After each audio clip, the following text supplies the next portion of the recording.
Hello everyone, welcome back to our channel. So we were doing national income and accounting and आज हम आगे बढ़ते हुए पढ़ेंगे domestic territory, normal residence, NFIA और NIT के बारे में.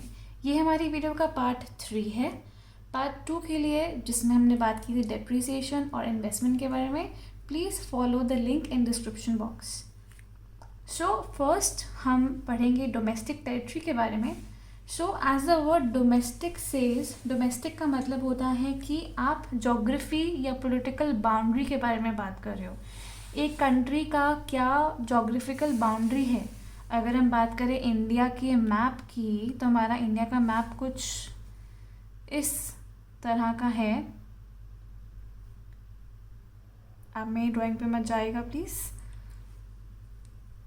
तो जो भी हमारी पॉलिटिकल बाउंड्री के अंदर जो भी एरिया आता है, ये इंडिया का एरिया है. इसके बाहर का जो पोर्शन है, इसको हम इंडिया का पार्ट कभी भी काउंट नहीं करते हैं, राइट. सो जो भी हमारी पॉलिटिकल बाउंड्री के अंदर है, ज्योग्राफी के अंदर है, उसको हम बोलते हैं domestic territory, right.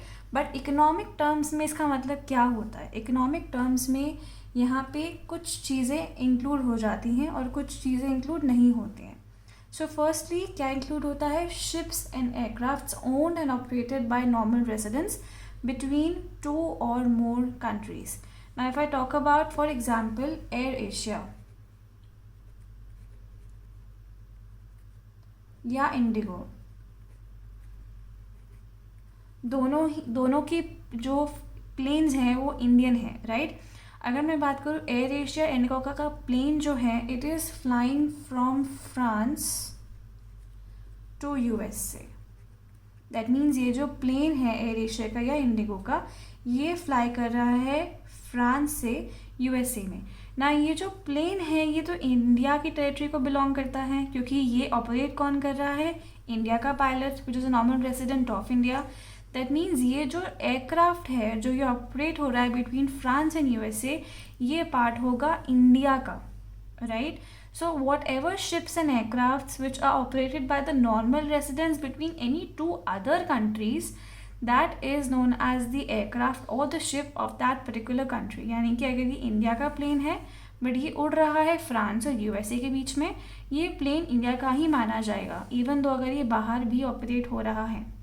Moving ahead to the second point, fishing vessels, oil and natural gas rigs, floating platforms operated by the normal residents. यानी कि अगर कोई इंडियन फिशिंग वेसल को यूज़ कर रहा है इंटरनेशनल वाटर्स में, नेचुरल गैस रिग्स को यूज़ कर रहा है, ये सब चीज़ें अगर कोई इंडियन रेसिडेंट ऑपरेट कर रहा है तो भी ये हमारे इंडिया का ही पार्ट होगा, ये इंडिया के डोमेस्टिक टेरिटरी का पार्ट होगा. Third, embassies, consulates, military bases of the country located abroad. यानी कि if I talk about Indian embassy in Japan, and if I talk about Japanese embassy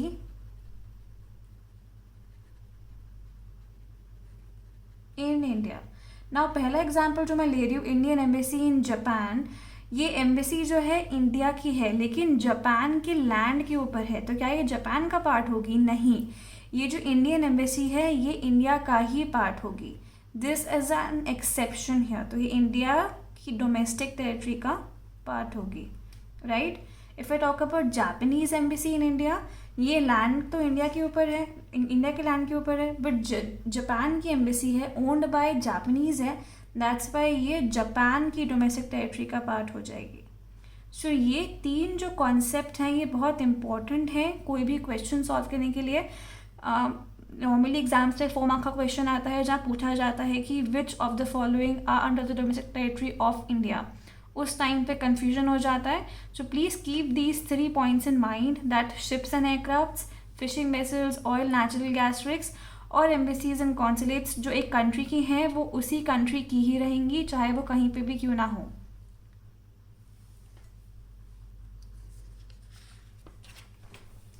ना अब इसमें क्या नहीं आता है, हम क्या इंक्लूड नहीं करते हैं?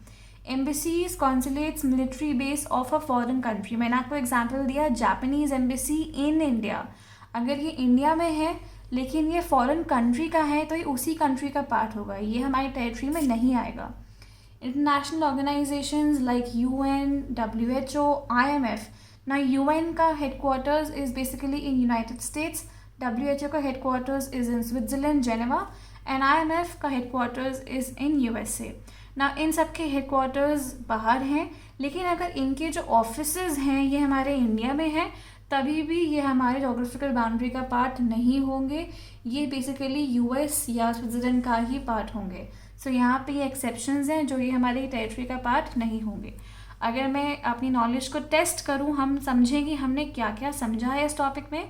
सो branch of SBI in England, क्या ये इंडिया का पार्ट होगा? Branch of SBI in England, ना ये SBI इंडिया का बैंक है लेकिन ये इंग्लैंड में है, इंग्लैंड की लैंड में है। हमने पढ़ा है कि नॉर्मल कंपनीज के लिए लॉ अप्लाई नहीं होता है, सो ये इंडिया का पार्ट नहीं होगा क्योंकि ये SBI का ब्रांच है लेकिन ये है इंग्लैंड के लैंड पे। Chinese embassy in India, India के लैंड पे है but Chinese embassy is an exception, so ये भी पार्ट नहीं होगा। Branch of foreign bank in India, foreign bank का ब्रांच ज़रूर है लेकिन इंडियन लैंड पे है, और ये जो लॉ है ये कंपनीज और बैंक्स पे अप्लाई नहीं होता है, सो ये टेरिटरी का पार्ट होगा। Company in USA owned by an Indian, now USA में कंपनी है, फॉरेन लैंड पे है, इवन अगर इंडियन ने भी ओन करी है डजेंट मैटर, बट लैंड तो फॉरेन का ही है और कंपनी है, तो दैट्स वाई ये यहाँ पे रूल अप्लाई नहीं होगा, ये टेरिटरी में नहीं होगा। Microsoft office in India, now Microsoft is basically a US based company but obviously इनका ऑफिस इंडिया में है, इंडियन लैंड पे है, तो ये हमारी टेरिटरी का पार्ट होगा। Reliance office in New York, Reliance belongs to an Indian person but office is in New York on the foreign land, so ये हमारी कंट्री का पार्ट नहीं होगा। इंडियन एम्बेसी इन जापान, हमारी कंट्री की एम्बेसी है, so this will be a part of our country और the Japanese land पे है। Tata renting its building to Google in America, ना टाटा इंडियन कंपनी है बट वो अपनी बिल्डिंग जो है वो गूगल को अमेरिका में रेंट पे दे रही है, अमेरिका बाहर का फॉरेन लैंड हो गया तो हमारी टेरिटरी का पार्ट नहीं होगा। इंडियन कंपनी लंदन, अगेन हमारा कंट्री का पार्ट नहीं होगा, वो फॉरेन बाउंड्री में है। So this explains here the concept of domestic territory. Moving ahead to normal residents. Normal residents कौन होते हैं? वो इंडिविजुअल्स होते हैं जो एक कंट्री में 1 साल से ज़्यादा रह रहे हैं और उनका जो centre of economic interest, that means उनका जो मनी स्पेंडिंग है, जो मनी अर्निंग है और जो मनी का सेविंग है वो उसी सेम कंट्री में हो रहा है। यानी कि ऑल्दो वो वहाँ के सिटीजन्स ना हो, अगर सपोज़ मैं US में जाके काम करना लग जाऊँ और मैं वहीं से अपनी इनकम अर्न करूँ, वहीं पे अपनी इनकम स्पेंड करूँ और वहीं पे अपनी इनकम सेव करूँ, तो that means I am a normal resident of USA। Okay, but condition क्या है? I have to stay there for more than 1 year. Less than 1 year में मैं वहाँ का रेजिडेंट काउंट नहीं होंगी। If I am staying there for more than 1 year and मेरा spending earning saving वहीं हो रहा है, that means I am a normal resident of USA। अब इसमें क्या इंक्लूड नहीं होता है, इसमें एक्सेप्शंस क्या हैं? Foreign tourist visitors who visit the country for recreation, that means enjoyment, holidays, medical treatment, study, sports, इसके लिए जो भी बाहर जा रहा है वो वहाँ का रेजिडेंट नहीं है। ये नहीं कि अगर मैं बाहर घूमने गई USA तो मैं वहाँ की रेजिडेंट हो गई, नहीं। I have to stay there for more than 1 year and I have to start spending, earning and saving in that particular country. Second thing, foreign staff of embassies, officials, diplomats and members of armed forces of a country located in a given country। अगर मैं बात करूँ कि हमारी country में for example Japanese embassy है, Japanese embassy है हमारी कंट्री में इन इंडिया। अब इसमें फॉर एग्ज़ाम्पल एक जापानीज़ ऑफिशियल काम कर रहा है, a Japanese official is working here in Japanese embassy in India। अब अगर ये जापानीज़ इवन 1 साल से ज़्यादा भी रह लेगा तब भी ये इंडिया का नॉर्मल रेसिडेंट काउंट नहीं होगा, क्योंकि ये एक एक्सेप्शन है। ऑल्दो वो स्टाफ है एम्बेसी का, इवन कोई ऑफिशियल है, डिप्लोमेट है फॉरेन कंट्री का या आर्म्ड फोर्सेस का, यहाँ पे एक्सेप्शन काउंट होती है, वो हमारी कंट्री का पार्ट नहीं होगा, वो नॉर्मल रेजिडेंट नहीं होगा। इवन दो वो इंडिया में ही काम कर रहा है तब भी, राइट। एंड लास्टली कहाँ अप्लाई हो रहा है, employees of world bank, IMF, UN और WHO अगर इनका ऑफिस इंडिया में भी है तब भी ये हमारी कंट्री का पार्ट नहीं होंगे, नॉर्मल रेजिडेंट नहीं होंगे। ओके, सो ये जो 3 एक्सेप्शंस हैं आप ध्यान से नोट कर लीजिए, इट्स वेरी इंपॉर्टेंट बिकॉज ये हम हमेशा गलती करते हैं जब एक क्वेश्चन आता है कि Japanese working in Japanese embassy in India, we always say ये तो नॉर्मल रेजिडेंट ऑफ इंडिया होगा, नहीं होगा। सो एक बार हम जो अपनी नॉलेज को टेस्ट कर लेते हैं, we have to identify the normal residents of India from the following. So foreign tourist visiting India for 1 month, क्या ये इंडिया का नॉर्मल रेजिडेंट है? नहीं है। क्यों? क्योंकि ऑब्वियसली वो यहाँ घूमने आया, यहाँ काम करने नहीं आया है। Foreigners working in WHO office in India for less than 1 year. Now मैंने आपको बताया था एक्सेप्शन WHO यहाँ पे, और यहाँ पे जो भी काम करेगा इवन अगर उनका ऑफिस भी इंडिया में है तो वो इंडिया का पार्ट काउंट नहीं होंगे, और लेस देन 1 ईयर है तो ऑब्वियसली वो इंडिया का जो नॉर्मल रेजिडेंट है उसमें काउंट नहीं होंगे। सो हेंस ये नहीं है। Foreign officials working in Indian embassy in USA and China. अब इंडियन एम्बेसी US और चाइना में है और यहाँ पे कौन काम कर रहा है? फॉरेन ऑफिशियल्स काम कर रहे हैं, तो ये हमारी कंट्री का पार्ट नहीं होंगे। क्यों? क्योंकि ऑब्वियसली वहाँ पे काम कर रहे हैं, एम्बेसीज जो है ये एक एक्सेप्शन है। सो अगेन ये हमारी कंट्री का पार्ट नहीं होंगे, नॉर्मल रेसिडेंट्स नहीं होंगे। Indian officials working in Indian embassy in USA। Now Indian officials हैं, इंडियन एम्बेसी में काम कर रहे हैं, तो ऑब्वियसली इंडियन एम्बेसी इंडिया का पार्ट होती है, और इंडियन ऑफिशियल्स हैं तो ये हमारी कंट्री का पार्ट होंगे, इवन दो USA में है, डजंट मैटर, बट ये इंडियन एम्बेसी में काम कर रहे हैं, राइट। यहाँ पे डिफरेंस क्या था? फॉरेन ऑफिशियल्स थे, यहाँ पे इंडियन ऑफिशियल्स है, तभी यहाँ पे इनको काउंट नहीं कर रहे हैं। Japanese tourist who stays in India for 2 months। ना टूरिस्ट है, घूमने आया है, जापान का है, तो ऑब्वियसली हम इसको काउंट नहीं करेंगे।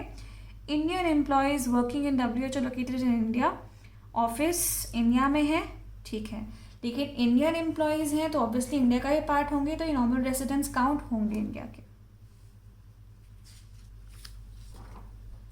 Moving on to next topic which is NFIA। Now what is NFIA? It is known as the net factor income from abroad. Net क्यों बोलते हैं? It's a difference between factor income earn from abroad and factor income paid abroad. So we call it as FIFA and FITA. So we call it FIFA minus FITA, right? So FIFA is the Indians, suppose हमारी जो income बाहर से आ रही है वो कहाँ से आ रही है? कोई भी इंडियन अगर US एम्बेसी में काम कर रहा है और वो इंडिया में है, दैट मीन्स उसको उसकी इनकम US से मिल रही है, that is factor income earn from abroad. That means कोई भी इंडियन काम कर रहा है इंडिया में, इवन तो वो US एम्बेसी में है, दैट मीन्स उसकी इनकम बाहर से आ रही है, तो that means factor income earn from abroad. And अगर कोई जापानीज़ है वो काम कर रहा है इंडियन एम्बेसी जापान में, तो उसकी इनकम कहाँ जा रही है? उसी की कंट्री में, that means factor income paid abroad. So factor income from minus factor income paid, that gives you the value of your NFIA. Now NFIA will be positive when the income from abroad is more than income paid abroad. Negative when income from abroad is less than income paid abroad, and 0 when both the incomes are equal. Now NFIA के 3 components और होते हैं। ये एक question exam में आया था इस साल बोर्ड में कि explain the 3 components of NFIA, and बहुत लोगों ने आंसर नहीं किया था। इसके 3 components क्या हैं? Net compensation of employees, income from property and entrepreneurship, and net retained earnings. So net compensation of employees का मतलब क्या है? It's a difference between income received and income paid. Received कहाँ से?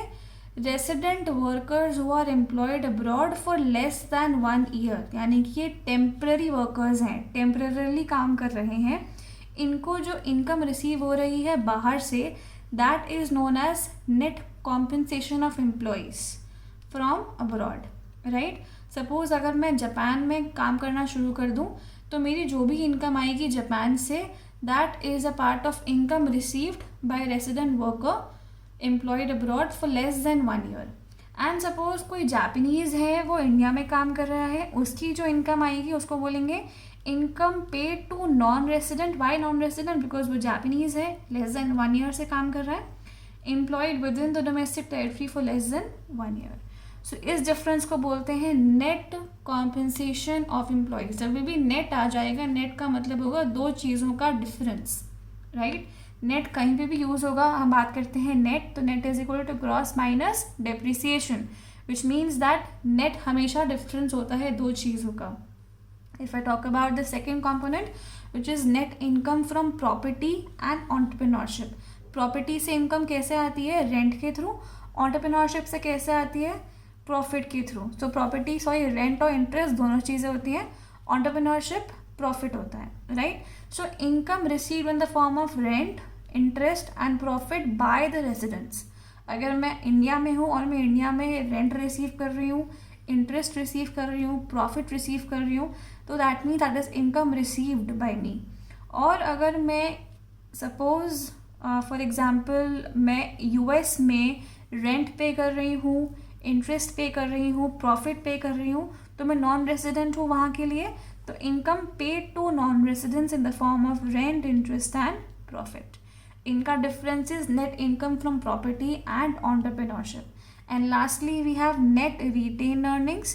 सो retained earnings of resident companies located abroad, यानी कि हमारी company बाहर, दैट इज टाटा, उनकी जो भी रिटेन्ड अर्निंग क्या होती है? अनडिस्ट्रीब्यूटेड प्रॉफिट जो हम रखते हैं फॉर इमरजेंसी, राइट, वो होती है रिटेन्ड अर्निंग्स। सो टाटा की कंपनी की जो भी प्रॉफिट्स होंगे और टाटा कंपनी बाहर अगर लोकेटेड है तो उनके जो profits minus retained earnings of non resident companies located in the domestic territory. तो अगर आप बात करो कोई बाहर की कंपनी की, फॉर एग्जाम्पल अगर हम बात करें 3M की, तो 3M is basically a foreign company, right. तो उनकी जो भी रिटेन्ड अर्निंग्स होंगी that is basically a part of net retained earnings, जब हम सब्ट्रैक्ट कर देंगे। So retained earnings of resident companies minus the retained earning of non resident companies that is in the part of India, that will be your net retained earnings. Moving on to NIT. NIT is basically IT minus subsidy. NIT क्या होता है? Net indirect tax, and that is indirect taxes minus your subsidies. Indirect taxes क्या होते हैं? जो भी taxes levy करती है गवर्नमेंट, जो taxes चार्ज करती है government on the production of goods and of sale and sale of commodities, that is known as indirect taxes. जैसे कि बात कर लो आप GST की, तो GST इनडायरेक्ट है, क्यों? क्योंकि डायरेक्टली पे नहीं करते। जो भी GST पे कर रहे हैं, कौन GST पे करते हैं? प्रोड्यूसर्स। किससे चार्ज करते हैं? कंज्यूमर से। सो कंज्यूमर पे कर रहा है प्रोड्यूसर, और प्रोड्यूसर पे कर रहा है गवर्नमेंट को। तो this is a indirect tax. इसका जो बर्डन है इनडायरेक्टली कंज्यूमर के ऊपर है, और ये कंज्यूमर पे कर रहा है गवर्नमेंट को through the producer, right. Subsidies की बात करें, सब्सिडीज बिल्कुल उल्टा है टैक्सेस से। Subsidies are the cash grants given by the government to encourage production. So subsidies is usually given to farmers and producers so that वो और ज़्यादा प्रोड्यूस कर सकें, राइट। अगर मैं बात करूँ यहाँ पे इंपॉर्टेंट कॉन्सेप्ट क्या है? मार्केट प्राइस और फैक्टर कॉस्ट की। तो मार्केट प्राइस क्या होता है? The price paid by the buyers, that means जो फाइनल प्राइस पे कर रहे हैं वो होता है मार्केट प्राइस। और फैक्टर कॉस्ट क्या होता है? Cost paid by the producers. अगर मैं बात करूँ एक टीवी की, तो टीवी को प्रोड्यूस करने के लिए फॉर एग्जांपल 5000 रुपीज़ लगते हैं, ओके। दैट मीन्स ये जो 5000 रुपीज़ है ये है आपका factor cost, that is the cost paid by the producers.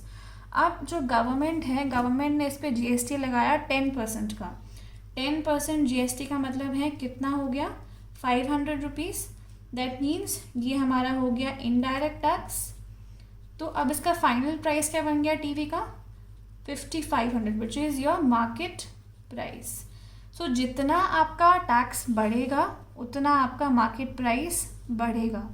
Tax कम होगा, मार्केट प्राइस भी कम होगा। लेकिन अगर सपोज टीवी मैन्युफैक्चरर को मैं बात करूँ 10% सब्सिडी मिल गई, यानी कि 500 रुपये कम हो गए, तो अब जो हमारी टीवी की कॉस्ट हो गई वो हो गई 4500। दैट मीन्स सब्सिडी लगा तो मार्केट प्राइस कम हो गया, सब्सिडी कम हुआ तो मार्केट प्राइस बढ़ गया, right. So market price is always equal two factor cost plus NIT, and NIT क्या है, IT minus subsidy. So numerical करने के लिए ये फॉर्मूला बहुत ही ज़्यादा इम्पॉर्टेंट है, आप प्लीज़ इसको ध्यान से समझो, नोट डाउन कर लीजिए। एक तो आपका net is equal to gross minus depreciation, and market price is equal to FC plus NIT. This is a very very important formula for numerical point of view. So आज के लिए हम इतना ही पढ़ेंगे। Part 4 we'll study in the next video and we'll study further in that. Thank you for your attention and thank you for watching this video. Please like, share and subscribe to our channel, and please stay tuned so that we can also post more videos. Thank you.